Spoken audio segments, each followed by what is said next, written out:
அன்லிஸ்டடை பொறுத்த வரைக்கும் இன்ஃபர்மேஷன் வந்து ரொம்ப கம்மியாக இருக்கும். நான் லாங் டேர்மில் ஸ்லோ அண்ட் ஸ்டடியாக ரிட்டர்ன் சம்பாதிக்கணும் அப்படின்னா நீங்கள் ஆக்சுவலாக ஃபாஸ்ட்டாக பணம் பண்ணணும் அப்படின்னா நீங்கள்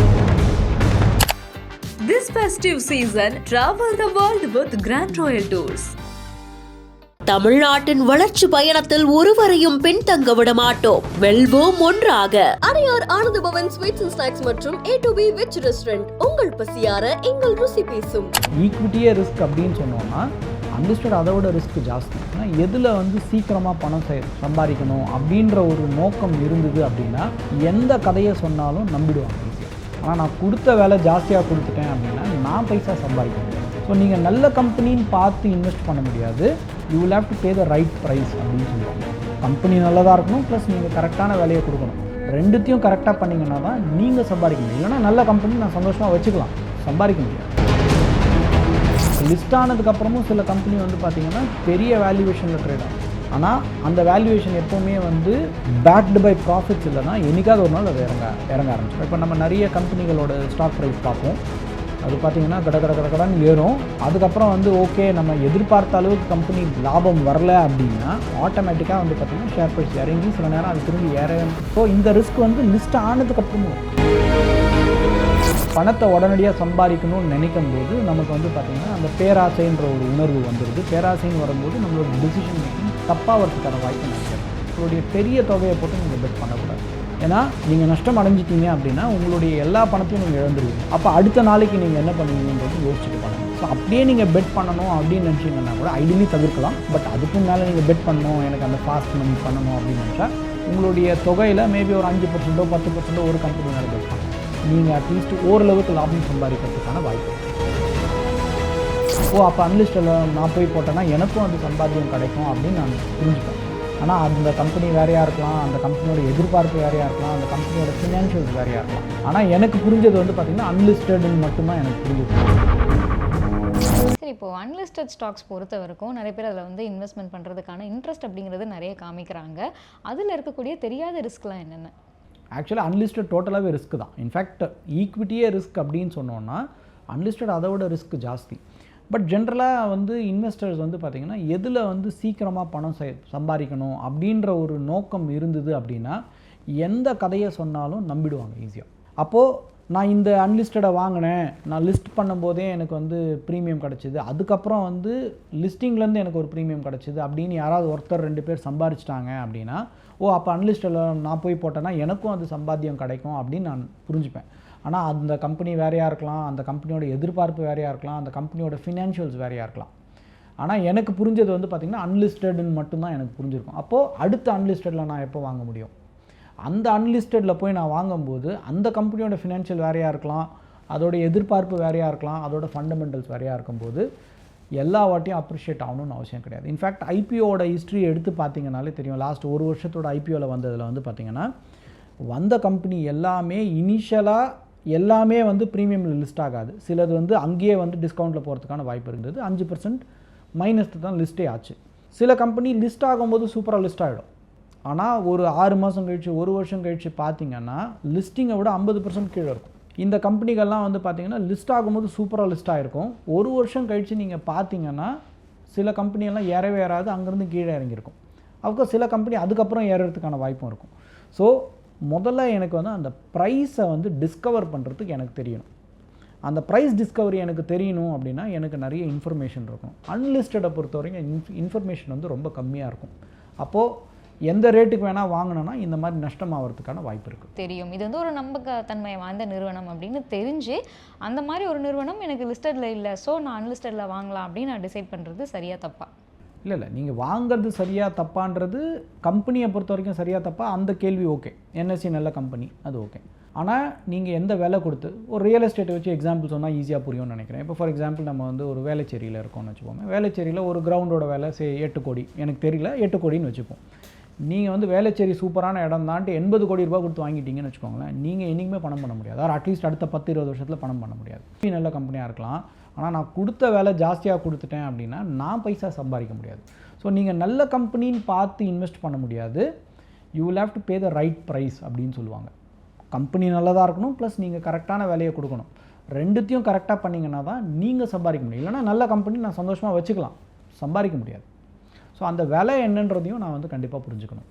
சரி, இப்போ நம்ம லிஸ்டட் அப்படின்னு எடுக்கும்போது இங்கே கம்பெனிக்கு இந்த விலை அப்படின்றத கண்டுபிடிக்கிறதுக்கு இன்ட்ரின்சிக் வேல்யூ அந்த மாதிரி நிறைய விஷயங்கள் சொல்கிற மாதிரி, அன்லிஸ்டடில் இப்போ நீங்கள் சொன்ன மாதிரி நான் என்ன பார்க்குறேன் அப்படின்னா, கம்பெனிஸ் நல்ல கம்பெனி, பட் நான் கரெக்டான ப்ரைஸ் வாங்குறேனா அப்படின்னு தெரிஞ்சுக்கிறதுக்கு ஏதாவது மெட்ரிக்ஸ் அப்படிங்கிறது இருக்கா? சேம் தான், லிஸ்டடுக்கு இருக்கிற அதே மெட்ரிக்ஸ் தான் அன்லிஸ்டடுக்கும். ஆனால் லிஸ்டடை பொறுத்தவரையும் எனக்கு டேட்டா ஈஸியாக கிடைக்கும், அன்லிஸ்டடை பொறுத்தவரையும் எனக்கு டேட்டா கிடைக்காது. ஏன்னா இது ப்ரைவேட்லி ஹெல்டு கம்பெனி. பப்ளிக் கம்பெனியாக மாறும்போது நீங்கள் எல்லாமே டிஸ்க்ளோஸ் பண்ணணும். ஆனால் ப்ரைவேட்டாக இருக்கும்போது நான் டிஸ்க்ளோஸ் பண்ணணும்னு அவசியம் கிடையாது. இப்போ எத்தனையோ கம்பெனிகள் வந்து ப்ரைவேட்லி ஹெல்டு கம்பெனி தான், நான் போயிட்டு உங்கள் கம்பெனியோட டேட்டா என்னன்னு நான் கேட்க முடியாது. அதுவே நீங்கள் பப்ளிக் கம்பெனியாக ஆகிட்டிங்கன்னா நீங்கள் எந்த டேட்டாவையும் மறைக்க முடியாது. ஸோ அதுதான் பெரிய டிஃப்ரென்ஸ். ஸோ நீங்கள் அன்லிஸ்டடாக இருக்கும்போது நீங்கள் தப்பாக வந்து ஒரு விலையை நிர்ணயிச்சிட்டிங்கன்னா லிஸ்ட் ஆனதுக்கப்புறம் அந்த விலை நிற்கணும்னு அவசியம் கிடையாது. ஸோ இதை நம்ம வந்து புரிஞ்சுக்கணும். சில கம்பெனி வந்து பார்த்திங்கன்னா வளர்ந்துக்கிட்டே போகும், அதனால் நீங்கள் தப்பாக போனீங்கனாலும் இவென்ச்சுவலாக பைசா பண்ணிவிடுவீங்க. சில கம்பெனி லிஸ்ட் ஆனதுக்கப்புறம் கம்பெனி வந்து மீனிங் இறங்க ஆரம்பிச்சிடுச்சுன்னா நீங்கள் வந்து கண்டிப்பாக நஷ்டம் அடைகிறதுக்கான வாய்ப்பு தான் ஜாஸ்தி. ரொம்ப நாளாக அன்லிஸ்டடில் இருக்குது, இன்னும் லிஸ்ட் ஆகலை, இந்த மாதிரி வேறு ஏதோ ஒரு நிறுவனம் நம்ம வச்சுப்போம், லிஸ்ட்டே ஆகலை அப்படிங்கிற பட்சத்தில் அங்கே ஏதாவது ஒரு ரிஸ்க் இருக்கா? லிஸ்ட்டே ஆகலைன்னா இது நீங்கள் வெளியே வரணுன்னா எப்படி வெளியே வருவீங்க? அது ஒரு பெரிய சேலஞ்ச். இதெல்லாம் வந்து நல்ல ப்ராப்ளமான ஒரு கம்பெனி. 1000 கம்பெனிகள் இருக்கும், ஊர் பேர் தெரியாத கம்பெனிகள் இருக்கும். அதாவது அது லிஸ்ட் ஆகிற வரைக்கும் அப்படி ஒரு கம்பெனி இருக்குன்னே நமக்கு தெரியாது. அப்போ அந்த கம்பெனியெல்லாம் வாங்குறதுக்கு யாருமே இருக்க மாட்டாங்க, ஏன்னா அதுக்கு ஒரு பெரிய பிராண்ட் இருக்காது, எல்லாருக்கும் தெரிஞ்சது. அதுவே ஒரு அன்லிஸ்டட் கம்பெனி, ஊர் பேர் தெரியாத கம்பெனினா அந்த ட்ரெண்ட் இருக்கிற வரைக்கும் வாங்க விற்பாங்க, அதெல்லாம் நடக்கும். சில நேரம் வந்து பார்த்திங்கன்னா அந்த ட்ரெண்டு முடிஞ்சிடுச்சுன்னா அதை நீங்கள் போய் விற்கவே முடியாது. அப்போ விற்கவே முடியாதுன்னா அது லிஸ்ட்டும் ஆகலைன்னா நீங்கள் போட்ட முதலே வந்து மோசமாகிடும். ஸோ முதலே மோசமாகிறதுக்கான வாய்ப்பு இருக்குது.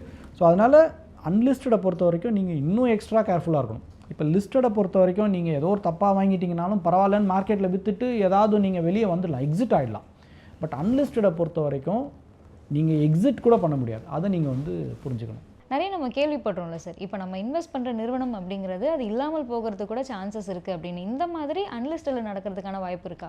ரெண்டுத்துக்குமே வாய்ப்பு இருக்குது. அதாவது ஒரு கம்பெனி காணாமல் போகிறதுக்கு லிஸ்டடாக அன்லிஸ்டடான்றது முக்கியமே கிடையாது.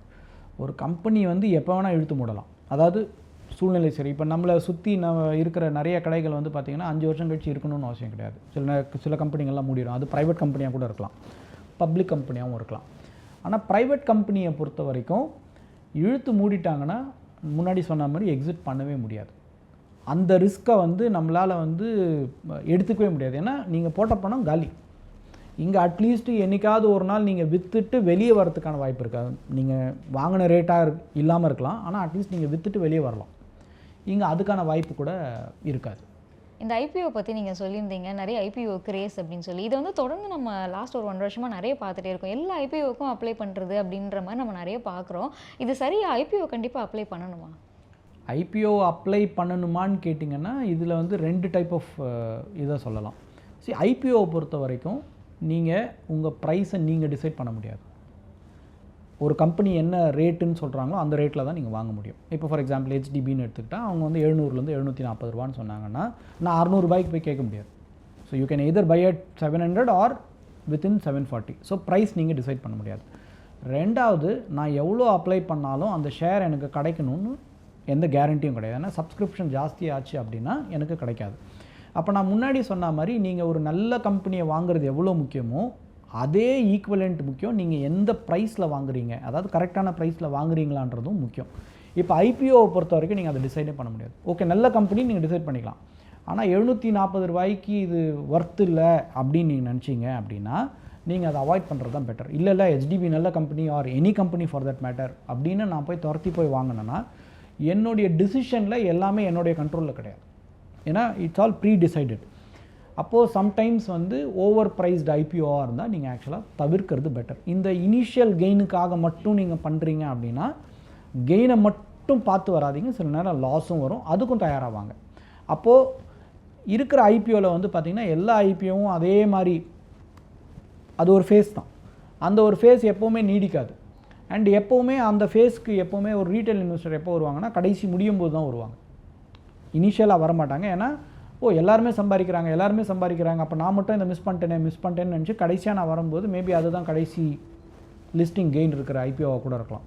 அப்போது நான் லிஸ்டிங் கெயினுக்காக ஐடியலி நீங்கள் ஒரு இன்வெஸ்டராக வரக்கூடாது. ஏன்னா உங்கள் இன்வெஸ்டராக நீங்கள் வரீங்க அப்படின்னா அந்த கம்பெனி வந்து இன்னும் 5 வருஷம் கழிச்சோ இல்லை 10 வருஷம் கழிச்சோ வளரப்போகுது அப்படின்றதுக்காக தான் நீங்கள் இன்வெஸ்ட் பண்ணணும். நீங்கள் ட்ரேட் பண்ண போகிறீங்க அப்படின்னா ட்ரேட் பண்ணுறதுக்கு பல அவென்யூஸ் இருக்குது. இன்ஃபேக்ட் நீங்கள் ஈக்விட்டி மார்க்கெட்லேயே போய் ட்ரேட் பண்ணலாம்.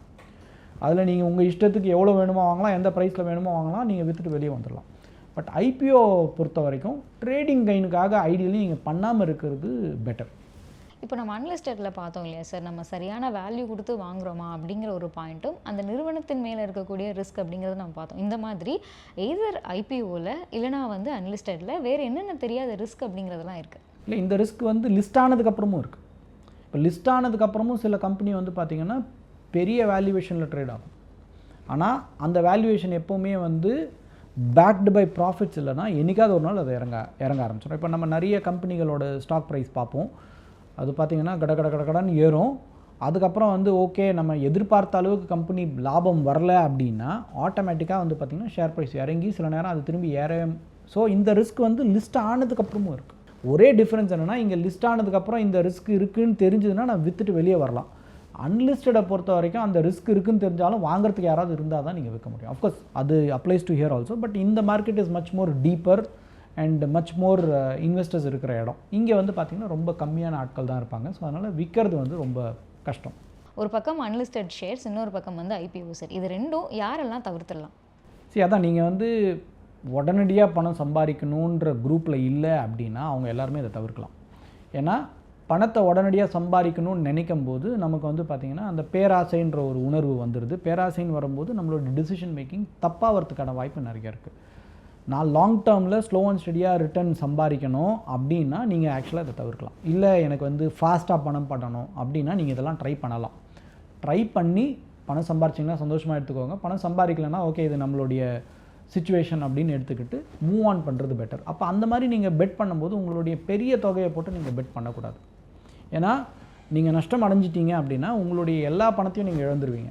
அப்போ அடுத்த நாளைக்கு நீங்கள் என்ன பண்ணுவீங்கன்றது யோசிச்சுட்டு பண்ணுங்கள். ஸோ அப்படியே நீங்கள் பெட் பண்ணணும் அப்படின்னு நினச்சிங்கன்னா கூட ஐடியலி தவிர்க்கலாம். பட் அதுக்கும் மேலே நீங்கள் பெட் பண்ணணும், எனக்கு அந்த ஃபாஸ்ட் மணி பண்ணணும் அப்படின்னு நினச்சா உங்களுடைய தொகையில் மேபி ஒரு 5% 10% ஒரு கம்பெனி மேலே பெட் பண்ணலாம். அப்போ அட்லீஸ்ட் நீங்கள் ஒரு 10லேருந்து 20 கம்பெனியை பெட் பண்ணும்போது ஹோப்ஃபுல்லி ஒரு 5-6 கம்பெனி நல்லா பண்ணிச்சுனாலும் நீங்கள் அட்லீஸ்ட் ஓரளவுக்கு லாபம் சம்பாதிக்கிறதுக்கான வாய்ப்பு இருக்குது. சார், இன்றைக்கி நிகழ்ச்சியில் கலந்துக்கிட்டு அன்லிஸ்டட் ஷேர்ஸ் அண்ட் ஐபிஓ பற்றி நிறைய விஷயங்கள் பகிர்ந்துக்கிட்டீங்க. Thank you so much for joining. Thank you. This festive season, travel the world with Grand Royal Tours.